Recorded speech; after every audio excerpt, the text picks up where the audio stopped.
Hello friends, आप सबका एक बार फिर से टेक्निकल ज्ञान के एक और नए फ्रेश वीडियो में आप सबका स्वागत है। आज संडे स्पेशल वीडियो है जहां पे हम बात करेंगे एक स्पेशल सॉफ्टवेयर की जो कि होगा फोटोशॉप CS3।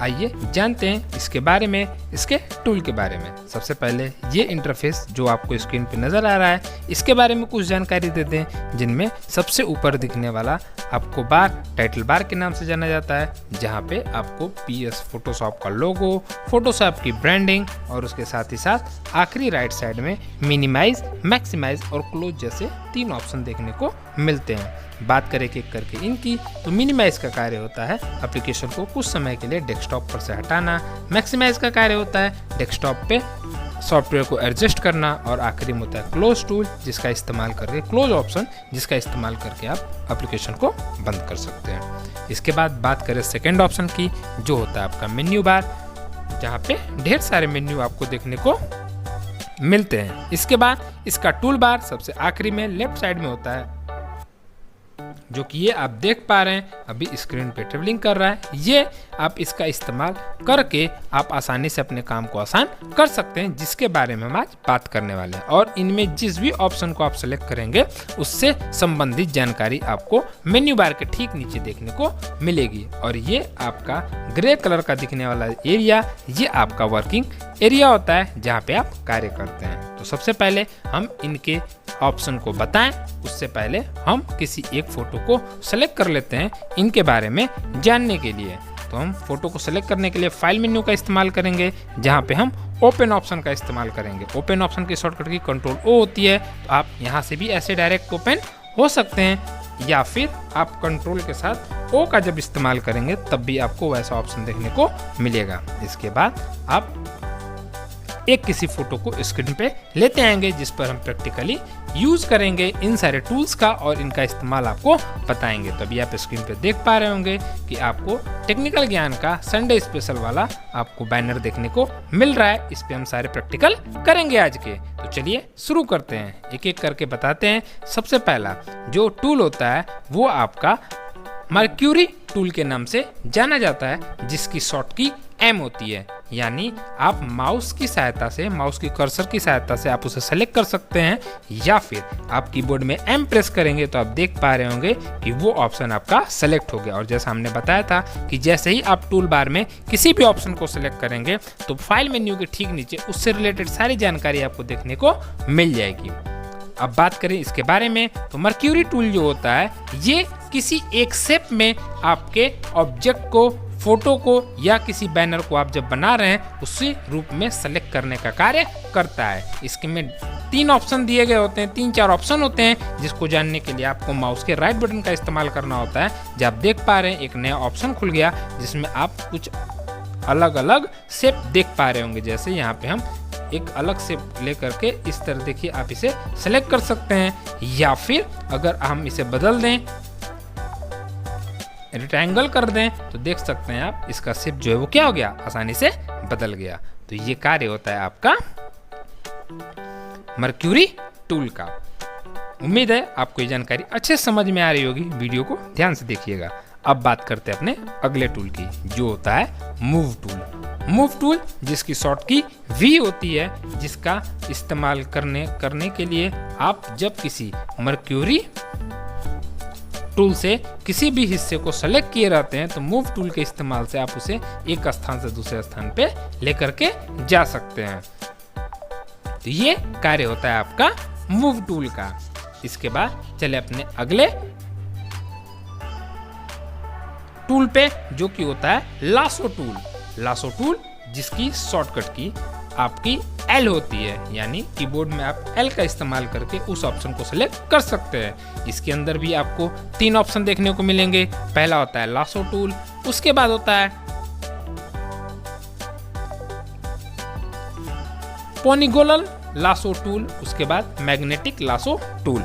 इन 3 ऑप्शन का इस्तेमाल हम किस तरीके से करते हैं आइए आपको बताते हैं। पहले ऑप्शन का इस्तेमाल करने के लिए आप जैसे ये TG लिखा हुआ है इसे आपको सेलेक्ट करना है, तो आप क्या करेंगे कि माउस के लेफ्ट बटन को प्रेस करेंगे और प्रेस किए रहेंगे, आप इसे छोड़ेंगे नहीं तब तक जब तक आपको अपना पूरा वर्किंग क्षेत्र कवर न हो जाए। जैसे अभी आप देख पा रहे हैं हम ऐसे सेलेक्ट करने का कार्य कर रहे हैं।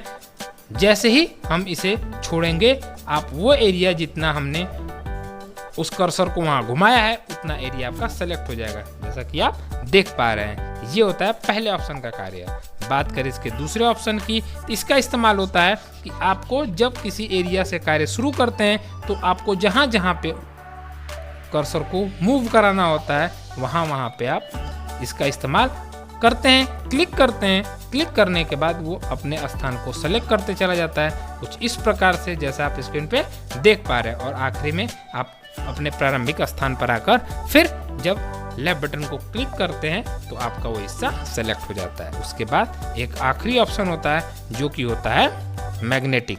इसका इस्तेमाल आप किस तरीके से करते हैं, तो ये आप एक बार सिर्फ सेलेक्ट करना होता है। इसके बाद ये जगह को वेरीफाई करके मैग्नेटिक की तरह, जैसे आपने देखा होगा चुंबक में, वो अपने चुंबकीय शक्ति के कारण जिस चीज़ों को आकर्षित कर सकता है वहाँ पे वो जाके चिपक जाता है। ठीक वैसे ही ये भी कार्य कर रहा है। जिस जगह को ये सेलेक्ट कर सकता है या जिस जगह को ये सेलेक्ट कर रहा है उस जगह को ये अपने आप सेलेक्ट करता चला जाता है। आपको बार बार माउस के लेफ्ट बटन को दबाने की जरूरत नहीं पड़ती है। बहुत कम जगह पे इसका इस्तेमाल करना होता है माउस के लेफ्ट बटन का, बाकी जगह पे ये अपने आप चीज़ों को सेलेक्ट करते रहता है और अंततः आखिरी स्थान पे आने के बाद वो इस तरीके से कुछ सेलेक्ट हो जाता है।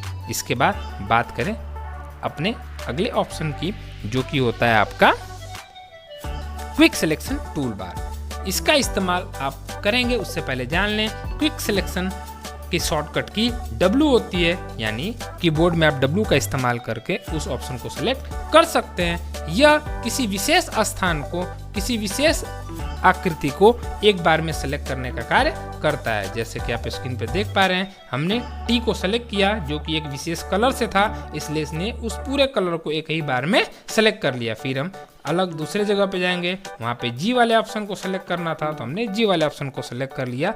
ये कार्य होता है आपका quick selection tool bar tool का। इसके बाद हम चलते हैं अपने अगले ऑप्शन पे जो कि है क्रॉप। इसका इस्तेमाल करके आप किसी भी सब्जेक्ट को, किसी भी ऑब्जेक्ट को क्रॉप कर सकते हैं कुछ इस प्रकार से, जैसा कि आप देख पा रहे हैं। और जब तक आप इंटर बटन प्रेस नहीं करेंगे तब तक आप स्क्रीन पे से एडजस्ट कर सकते हैं जिस जगह को आप क्रॉप करना चाहते हैं। और जैसे ही आप इंटर बटन प्रेस करेंगे वो हिस्सा आपका क्रॉप हो जाएगा जो सेलेक्ट हुआ रहेगा। तो ये आपका कार्य होता है क्रॉप टूल का। इसके बाद बात करें अपने अगले ऑप्शन की जो कि होता है आपका ब्रश। इसका इस्तेमाल करके हम, जिसकी शॉर्ट की जे होती है, जिसका इस्तेमाल करके हम किसी भी स्पॉट को क्लियर कर सकते हैं। इसको क्लिक करने के बाद अगर हमें, जैसे आप देख सकते हैं एग्जाम्पल के लिए मैं बता दूं आपको, यहाँ पे टेक्निकल ज्ञान लिखा हुआ है, तो टेक्निकल ज्ञान को हमें हटाना है और इसे मैच कराना है राइट साइड में दिए हुए कलर से। तो आपको करना क्या होगा, जिस कलर से आप मैच कराना चाहते हैं वहाँ पे माउस के कर्सर को ले जाएंगे, अल्ट्रा बटन का इस्तेमाल करेंगे, माउस के लेफ्ट बटन का इस्तेमाल करेंगे। उसके बाद जैसे ही आप चीज़ों को सेलेक्ट करते जाएंगे जो आप हटाना चाहते हैं, तो आप आसानी से उस जगह को आप क्लियर करते चले जाएंगे कुछ इस प्रकार से, जैसा आप स्क्रीन पर भी देख पा रहे हैं। इसके बाद अपने अगले टूल की बात करें जो होता है आपका ब्रश टूल। ब्रश टूल का इस्तेमाल करके हम जैसे ब्रश में पेंट का कार्य करते हैं, ठीक उसी तरीके से इसमें भी हम पेंट करने का कार्य कर सकते हैं।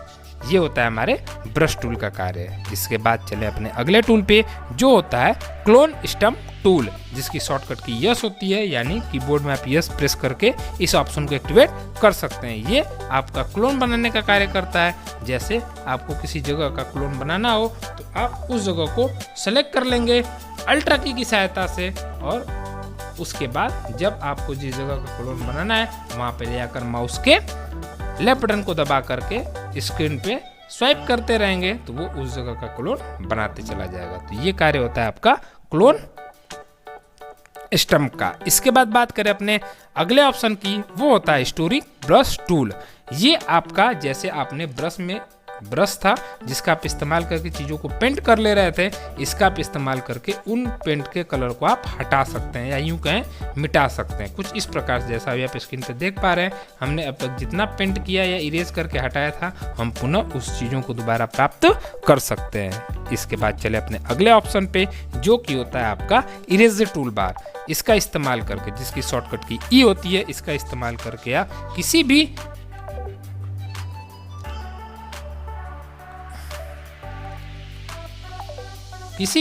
ऑब्जेक्ट को, किसी भी फोटो को आप आसानी से मिटा सकते हैं। तो इसका इस्तेमाल करके आप कुछ इस प्रकार से किसी भी ऑब्जेक्ट या फोटो को आप मिटा सकते हैं। तो ये होता है आपका इरेजर का कार्य। आपको पता है इरेजर का हम इस्तेमाल क्यों करते हैं, चीज़ों को मिटाने के लिए। ठीक उसी तरीके से इसका इस्तेमाल हम सॉफ्टवेयर में भी करते हैं मिटाने के लिए। इसके बाद बात करें अपने अगले ऑप्शन की, जो होता है आपका ग्रेडिएंट टूल। इसका इस्तेमाल करके हम एक साथ दो कलर को अप्लाई कर सकते हैं कुछ इस प्रकार से, जैसे आप स्क्रीन पे देख रहे हैं। यहाँ पे ये सेक्शन जहाँ पे ग्रीन और आपको व्हाइट कलर नजर आ रहे हैं दो, यहाँ पे आप इसका इस्तेमाल करेंगे तो आपको ये ग्रीन और व्हाइट दो कलर का कॉम्बिनेशन देखने को स्क्रीन पे मिलेगा, जैसा आप अभी स्क्रीन पे देख पा रहे हैं। तो ये होता है इस ऑप्शन का कार्य। इसके बाद हम बढ़ते अपने अगले ऑप्शन पे। तो अगला ऑप्शन जो हमारा है वो है हमारा ब्लर टूल बार। अगला जो ऑप्शन है वो हमारा है ब्लर टूल बार, जिसकी शॉर्टकट की जो होती है वो होती है आर। आप आर का इस्तेमाल कीबोर्ड में करके आप इस ऑप्शन को एक्टिवेट कर सकते हैं और किसी भी सेलेक्टेड जगह पे क्लिक करके आप उसे ब्लर कर सकते हैं, जैसा कि आप अभी स्क्रीन पे देख पा रहे हैं। ये कार्य होता है आपका इसके ब्लर करने का। इसके बाद हम बात करें अगले टूल की, जो होता है आपका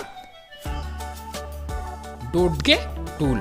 इसका इस्तेमाल करके आप किसी भी सेलेक्टेड जगह को लाइट या डार्क कर सकते हैं। इसमें तीन ऑप्शन देखने को आपको मिलते हैं। इन तीनों ऑप्शन का आप अलग अलग इस्तेमाल होगा। जैसे आप फर्स्ट ऑप्शन का इस्तेमाल करके किसी भी जगह में बहुत ज़्यादा लाइट ऐड कर सकते हैं। दूसरे जगह का इस्तेमाल करके आप कॉन्ट्रास्ट को बढ़ा सकते हैं, जिससे लाइट आपकी कम हो जाएगी। कुछ इस प्रकार से आप देख पा रहे होंगे, कुछ इस प्रकार से आप देखेंगे तो कंट्रास्ट बहुत तेजी से बढ़ेगा।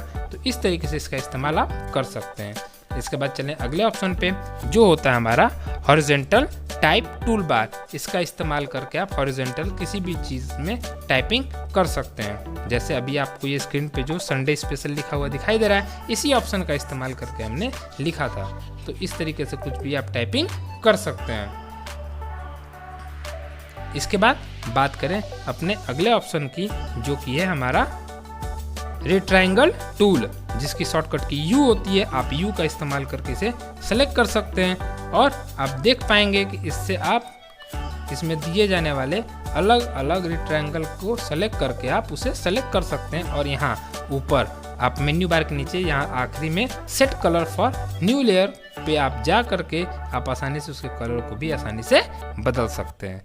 इसके बाद हम बात करें अगले ऑप्शन की, जो होता है आपका नोट्स टूल, जिसका इस्तेमाल करके आप कोई नोट्स यहाँ पे चाहें तो आप लिख सकते हैं। इसके बाद बात करें अगले ऑप्शन की, जो होता है आई ड्रॉप टूल। इसका इस्तेमाल करके किसी विशेष कलर को जो आपने पहले से बनाया हुआ है आप उसे सेलेक्ट कर सकते हैं और देख पाएंगे जहाँ पे कलर सिलेक्शन किया जाता है वहाँ पे कलर बदलते हुए आपको नजर आएगा। तो जो कलर आप सेलेक्ट करेंगे वो कलर यहाँ पे सेलेक्ट हो जाएगा। उसके बाद हमारा अगला ऑप्शन होता है वो होता है हैंड टूल, जिसका इस्तेमाल हम तब करते हैं जब हमारा फोटो बहुत ज़्यादा जूम होता है, और हैंड टूल के कार्य से आप आसानी से इसमें मूवमेंट ला सकते हैं।